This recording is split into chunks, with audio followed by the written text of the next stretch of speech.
नमस्कार एवरीवन। आज की जो हमारी वीडियो हो 3 चरणों में विभाजित की गई है। तो पहला जो चरण रहेगा उस पे हम बात करेंगे अमेरिका का जो अटैक है वेनेजुएला पे, जिसमें उनके जो राष्ट्रपति हैं या तानाशाह जिसको कहा जाए, मदुरो जो हैं, उनको पकड़ के वो अमेरिका लेके आए हैं। सेकंड जो चरण रहेगा उसका ये रहेगा कि इस जो अटैक के बाद जो इम्प्लीकेशंस जो रहेंगी, जिस पे हम ये देखेंगे कि अलग-अलग देशों पे इस पूरे अटैक का क्या असर बना है। चाहे वो ईरान हो, चाइना हो, रशिया यूक्रेन के वॉर पे हो या और भी कई चीज़ें। और लास्ट में हम बात करेंगे कुछ घरेलू मुद्दों पे। तो आइए शुरू करते हैं। सबसे पहले जो अमेरिका का अटैक है वेनेजुएला पे, वो चाहे आप किसी भी तरीके से लीजिए पॉलिटिकल उसमें, तो उसमें कई सारी चीज़ें बोली जा रही हैं, लेकिन मेन बात ये है कि बोला ये जा रहा है कि पूरे अटैक को कि मदुरो जो है वो एक तानाशाह हैं और वो अमेरिका के अंदर ड्रग प्रॉब्लम कॉज कर रहे थे, तो उसकी वजह से इन पे अटैक किया गया है। अब ये बात कहाँ तक सही है, कहाँ तक गलत है, ये डिबेटेबल है। लेकिन देखा जाए तो जो ड्रग ट्रैफिक है अमेरिका के अंदर आने वाला, वो ज़्यादातर कोलंबिया और क्यूबा के रूट से आता है, बजाय आपका वेनेजुएला के रूट से। सेकेंड ऑफ ऑल, जो सारे जो लड़ाई है वो बेसिकली तेल के ऊपर है।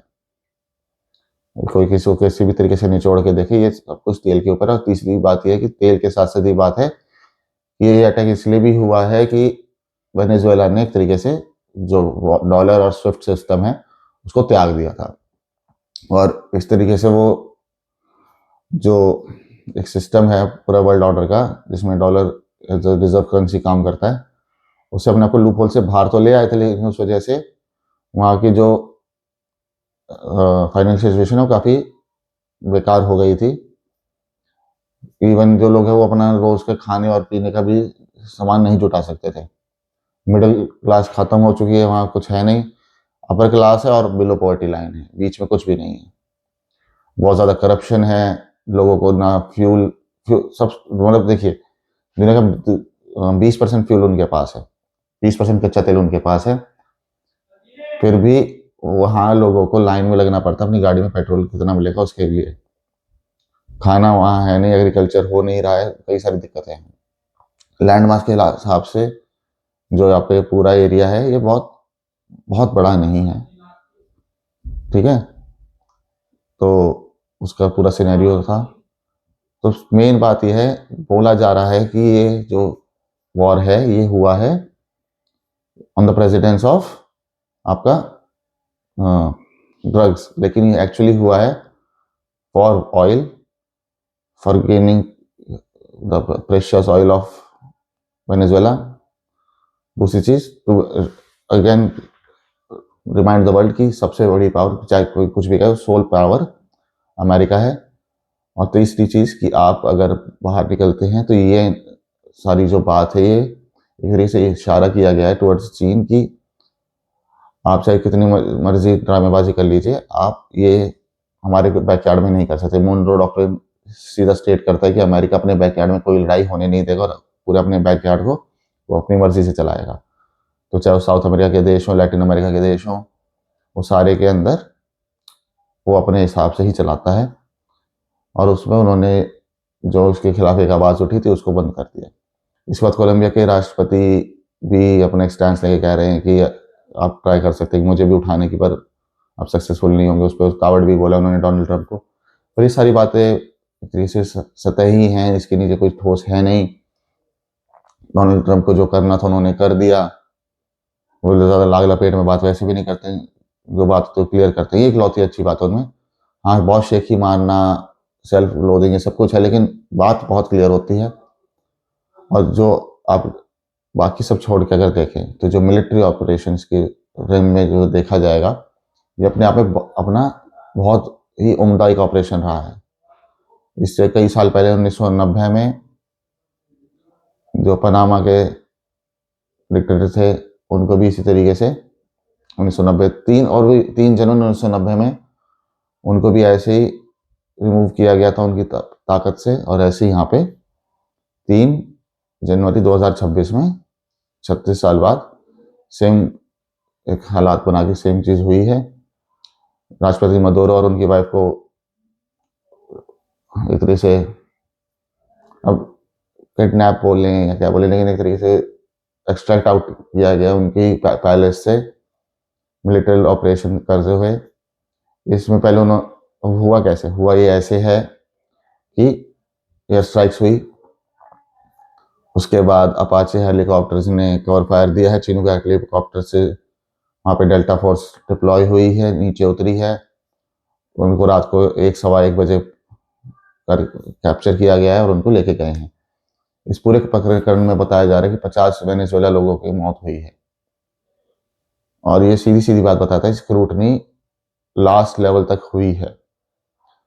जो उनका पैलेस का सिक्योरिटी सिस्टम था वो नहीं चला, कोई रिएक्शन सिस्टम से वो नहीं चले, HQ9 सिस्टम से वहाँ पे चाइना के वो नहीं चले, तो पूरे के पूरे सिस्टम के अंदर करप्शन शो हुआ है और पैसे खाए गए हैं। बिलियंस ऑफ डॉलर्स का ट्रेड हुआ है, मैनेजमेंट हुई है, उसी के बिहाफ पे ही होता है। और अगर 50 लोगों की संख्या आ रही है कि जो मरे हैं, तो एटलीस्ट 100 लोग तो जब ये वहां पे डेल्टा फोर्स उतरी है उसी टाइम पे मरने थे।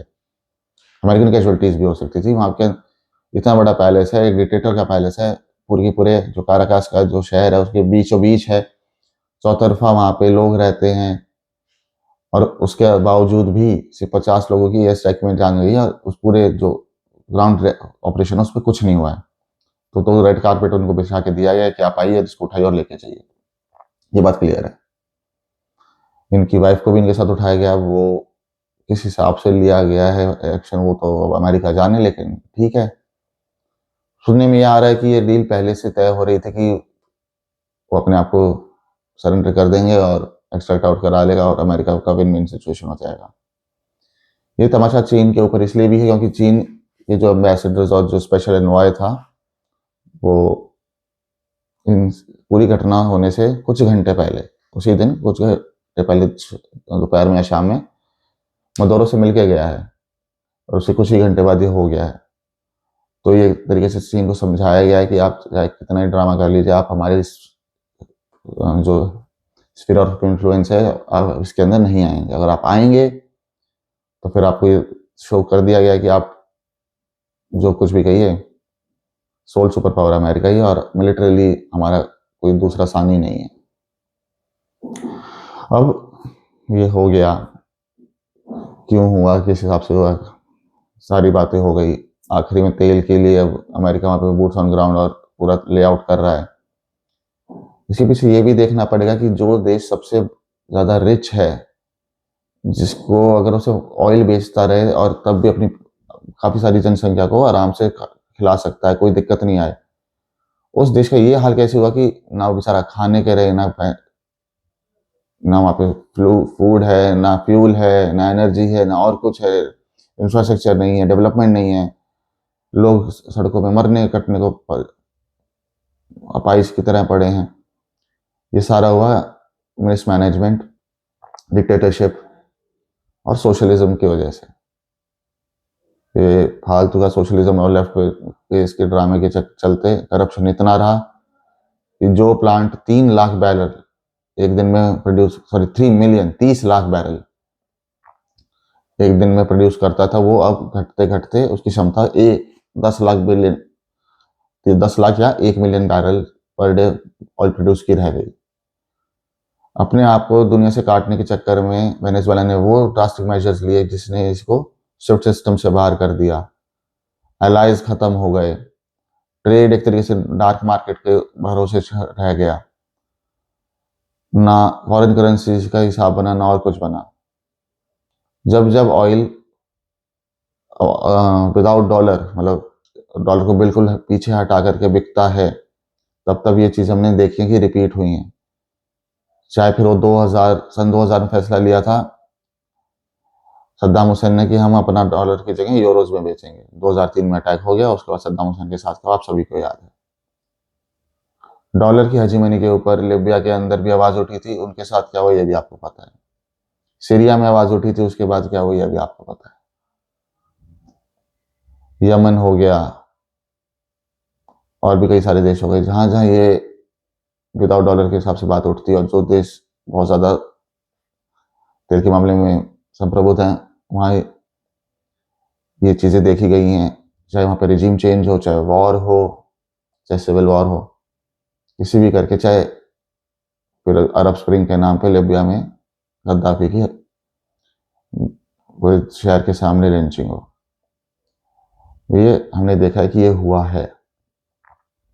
वो सिनेरियोज वैसे बने चाहे कैसे भी, तो पर इससे एक चीज साबित हो गई कि ग्लोबल वर्ल्ड ऑर्डर बिल्कुल शिफ्ट हो गया। ग्लोबल वर्ल्ड ऑर्डर जैसे चल रहा था वो बिल्कुल शिफ्ट हो गया। अमेरिका का जो डेमोक्रेसी का छलावा वाला सिस्टम चलता था, protectors of democracy, guardians of democracy, उस पर भी बिल्कुल सामने बात आ गई कि ऐसा कुछ नहीं है। ये सेम चीज उन्होंने सीरिया में शो कर दी, बांग्लादेश में शो कर दिया, वेनेजुएला में शो कर दी। सीरिया में अल जोलानी वो बंदा बैठा है जो अमेरिकन सोल्जर्स के कटे हुए सर लेके हाथों में घूमता था। अब उसको सूट वूट पहना के यहाँ वेरी पॉपुलर मैन, मास लीडर सब बना दिया है। उसके ऊपर कितने मिलियंस की वो थी, सब भूल गए हैं। ये अपना काम बनता है और फिर भाड़ में जाता। हाँ, डील विद द डेविल वाला सिनेरियो है, और politics is a very nasty game. समझ है, आता है कुछ कुछ चीज़ों में समझ नहीं आता है, लेकिन जियोपॉलिटिक्स से बहुत गहरा दलदल है, ऐसे ही चलता है। अब मेन बात है, ये सारा होने के बाद अब आगे क्या? तो आगे है मैप्स बदलना। मैप्स बदलेंगे स्टार्टिंग फ्रॉम आपका वेनेजुएला। आप कहेंगे वेनेजुएला के अंदर क्या मैप बदलेंगे? हाँ, इसके अंदर भी मैप्स बदलेंगे। वेनेजुएला कोलंबिया से और बोलिविया से मिलता है। बोलिविया के अंदर एक एरिया है जिसको ये अपना क्लेम करते हैं, लेकिन वो बोलिविया भी क्लेम करता है। इस स्ट्रगल ऑफ पावर के बाद जब डील सेटलमेंट होगी तो कुछ एरिया जहाँ पे बोलिविया के भी आपके ऑयल रिजर्व्स हैं, और उस एरिया को बोलिविया वापस कैप्चर करेगा। और उस जो वो एरिया है, और उसके अलावा भी बोलिविया में कई सारे एरियाज हैं जहाँ पे ऑयल आपका रिफाइनिंग और माइनिंग होती है, ड्रिलिंग होती है। उस पे इंडिया के स्टेक्स भी हैं, आपको नहीं पता होगा लेकिन ये बात है। और बोलिविया के अंदर बहुत ज़्यादा इंडियन ओरिजिन लोग रहते हैं। उनका जो अभी प्रेसिडेंट है इमरान अली, उनका भी इंडियन बैकग्राउंड निकल के आता है। वहाँ पे हिंदी दिवस मनाया जाता है, दिवाली मनाई जाती है, कई सारी चीज़ें हैं। तो बोलिविया के अंदर हमारी अच्छी खासी बातचीत है, सारा सब सॉर्टेड है। और एक इलाका आता है एलिबास या एबिलिस करके, वो कंसिस्टेड इलाका था, पर अब उस पर बोलिविया अपना क्लियरेंस ले सकती है, और भारत आमंत्रित पहले से ही है। उसके बाद जब ये एरिया वापस से खुलेगा फॉर ऑयल और अमेरिका का इस पर राज होगा, तो अमेरिका एक तरीके से फुल इंडिपेंडेंस ले जाएगा एनर्जी सेक्टर। ये 20% ऑयल वर्ल्ड का अगर इनके हिसाब से चलेगा, फिर तो पूरी इंडिपेंडेंस इनके पास है ही। उसके रिपल इफेक्ट्स आपको साउथ अरेबिया, यूएई और इसमें देखने को मिल सकते हैं, क्योंकि इन्होंने पेट्रो डॉलर की डील वापस साइन करी नहीं थी। अमेरिका के पास अगर 20% रिजर्व्स आ जाते हैं, और उनकी खुद की फ्रैकिंग और वो सारा सिस्टम है ही उनके पास, तो आप मान के चलिए कि एलएनजी पेट्रोलियम सेक्टर के अंदर मिडिल ईस्ट पे आने वाले साल कुछ ज़्यादा अच्छे रहेंगे नहीं। और अगर उन पे अच्छे नहीं रहेंगे तो ओवरऑल इस्लामिक वर्ल्ड के ऊपर भी काफ़ी बुरा इफेक्ट आएगा। इस्लामिक उम्मत और ये सारा है ओपेक है, इसके ऊपर भी काफ़ी बुरा इफेक्ट आएगा। उनकी फाइनेंशियल हालत पे भी असर पड़ेगा। उसके रिपल इफेक्ट्स आपको इराक, ऑब्वियसली ईरान के अंदर आपको पता ही है। हाँ, ईरान के अंदर बात करी जाए तो ईरान के अंदर जो निकल के आया है वो ये है, पानी खत्म हो रहा है, रिजर्वायर्स खत्म हो रहे हैं। वहाँ के प्रेसिडेंट खुद कह रहे हैं कि राशनिंग अगर काम नहीं करी तो हमें तेहरान खाली करना पड़ सकता है। मतलब उनकी मेन कैपिटल तेहरान खाली करनी पड़ सकती है उन्हें। दूसरी चीज़, चौतरफा शिया जो क्लरिक्स हैं, मुल्लाज हैं, उनको डीरोप किया जा रहा है, मारा जा रहा है, भगाया जा रहा है। वहाँ की जनता पूरी सड़कों पे है, और सीधी मांग हो रही है कि बहुत हुआ इस्लाम के साथ, अब हम वापस से जोरास्ट्रियनिज्म जो उनका है, पारसी जो कहा जाता है देसी भाषा में, उसकी तरफ वो मूव करना चाहते हैं, ज़ोरास्ट्रियनिज़्म की तरफ वो जाना चाहते हैं। उसके अलावा ये सारा ट्रिगर क्यों हुआ? ये ट्रिगर हुआ जब इन्होंने 26-27 तारीख को अपना डीवैल्यू करी करेंसी, 40% डीवैल्यू कर दी। उसके बाद करेंसी की वैल्यू एकदम ना के बराबर खत्म हो गई। पहले ही वो काफ़ी स्ट्रेन में चल रहे थे। ट्राई करने के बाद ऑफिशियल जो रेट आ रहा है वो 42,500 या समथिंग आ रहा है एक ईरानियन रियाल का, सॉरी एक US dollar versus Iranian rial का, कि एक US dollar is equals to 42 या 43,000 ईरानियन रियाल। लेकिन अनऑफिशियल रेट जो एक्चुअली चल रहा है वो चल रहा है कि एक US dollar is equals to 1.4 million ईरानी रियाल।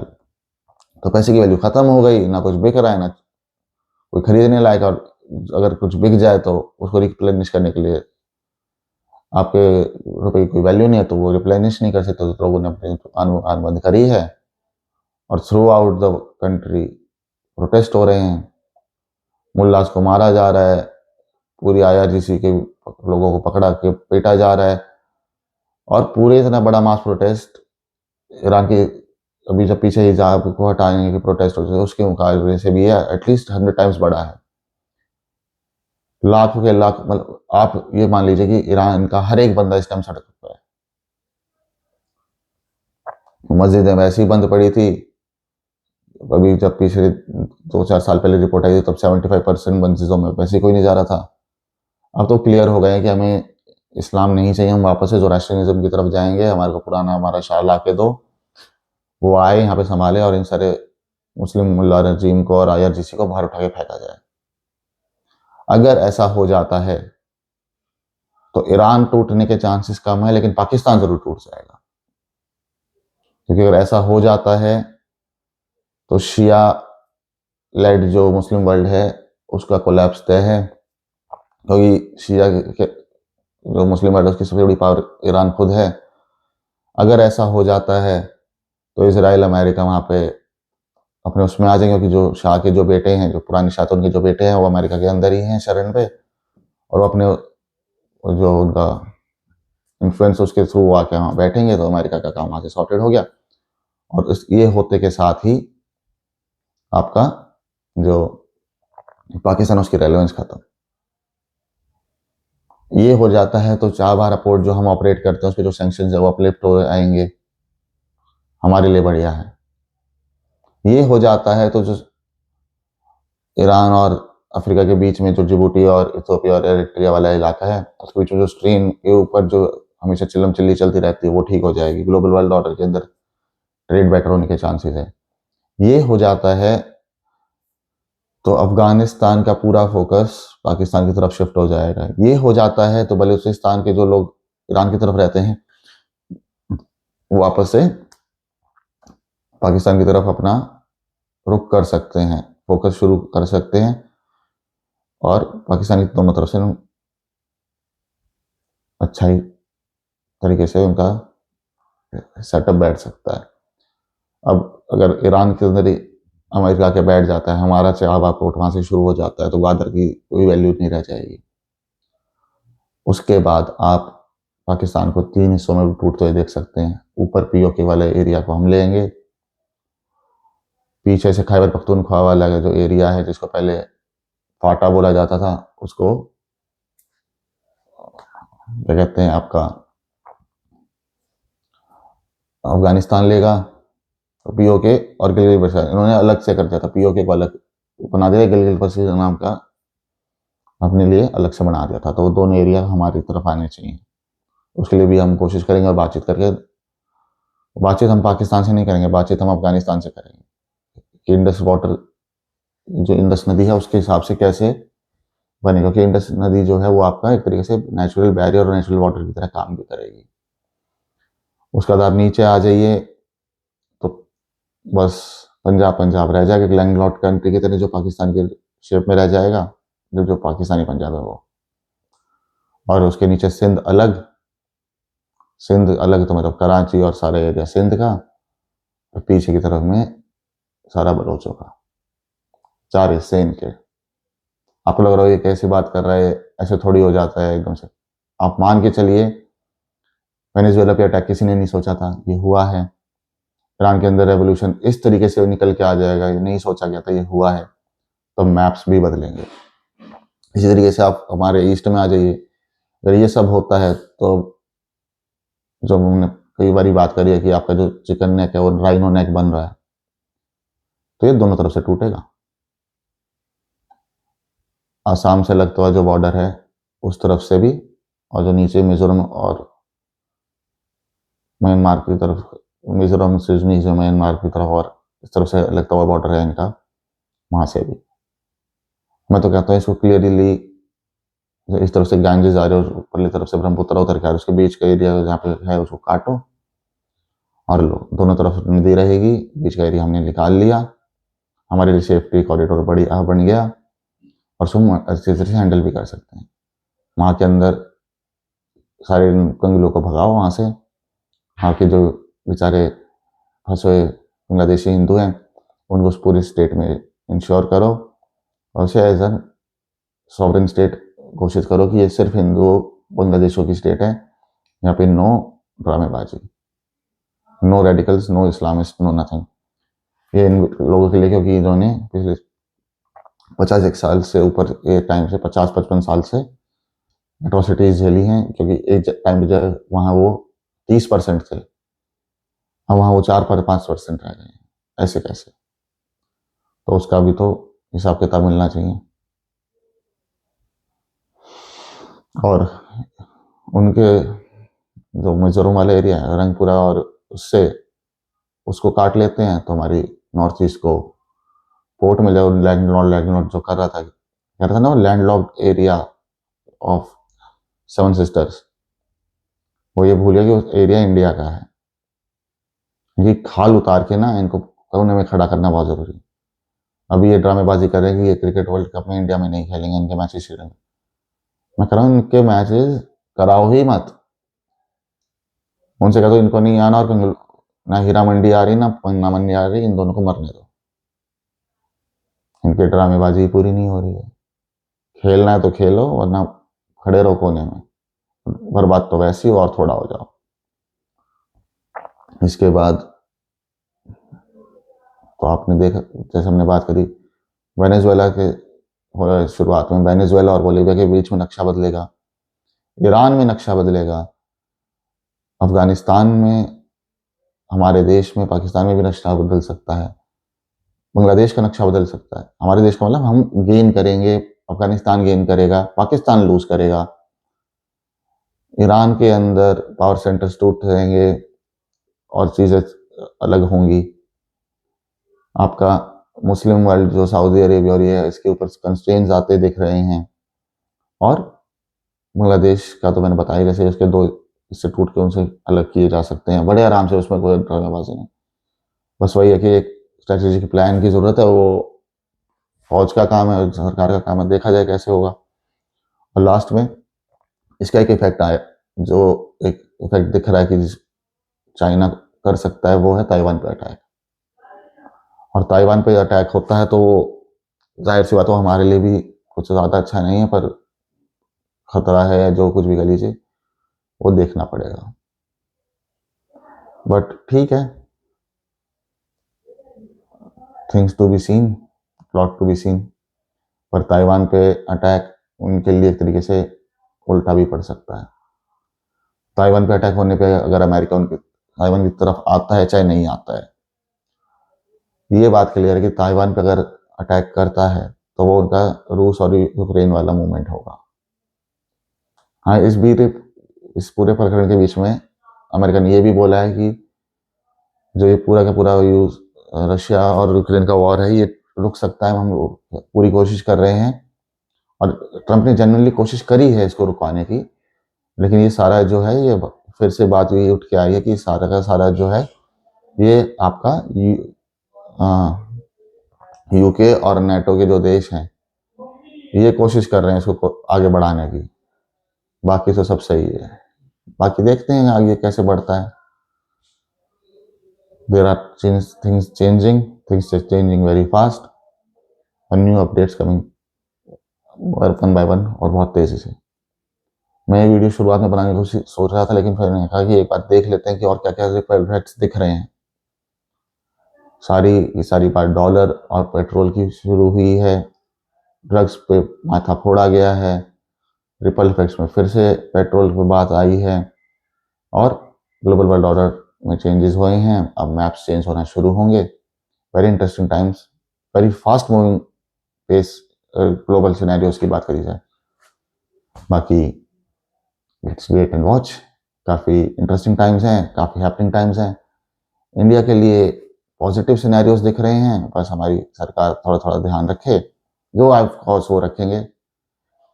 तब तक के लिए आपसे आज के लिए बस इतना ही। नमस्कार, जय हिंद, वंदे मातरम।